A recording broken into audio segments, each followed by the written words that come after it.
शास्त्रों में पारंगत एक विख्यात पंडित एक वृद्ध साधु के पास गया और बोला, महात्मा जी, मैं सत्य की खोज में हूँ, कृपया मेरा मार्गदर्शन करें। साधु ने पूछा, तुम कौन हो वत्स?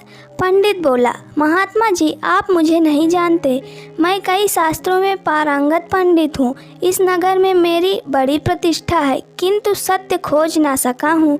आपसे ज्ञान प्राप्त करना चाहता हूँ ताकि सत्य को पा सकूँ।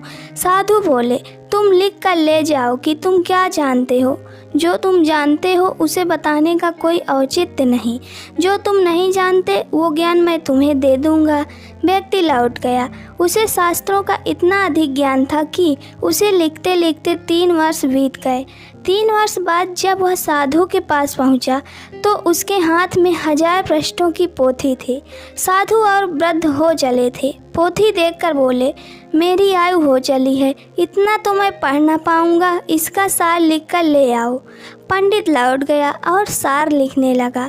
इसमें उसे 3 माह लग गए। 3 माह बाद जब वो साधु के पास पहुंचा तो उसके हाथ में 100 पृष्ठ थे।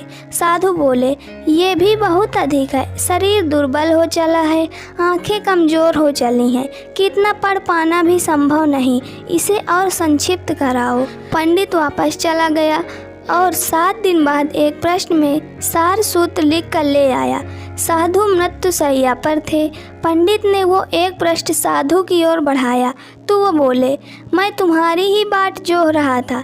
देख रहे हो कि मेरा अंतिम समय आ चुका है, तुम कब मेरी बात समझोगे? जाओ, इसे और संक्षिप्त कर लाओ। साधु की बात सुनकर मानो पंडित की आंखें खुल गई। वह तत्काल दूसरे कक्ष में गया और एक कोरा कागज ले आया। साधु मुस्कुराए और बोले, इस कोरे कागज का अर्थ है कि मैं कोरा हूँ, पूर्णतः खाली, अज्ञानी। अब तुम मेरा ज्ञान प्राप्त करने के योग्य हुए। शिष्य वह है जो गुरु के समक्ष ये भाव रखे कि वह कुछ नहीं जानता। जो सर्वज्ञाता हो उसे गुरु की क्या आवश्यकता। साधु ने उसे जीवन के सत्य का ज्ञान दिया और प्राण त्याग दिए। सीख, मित्रों, ज्ञान हमेशा झुक कर लेना चाहिए।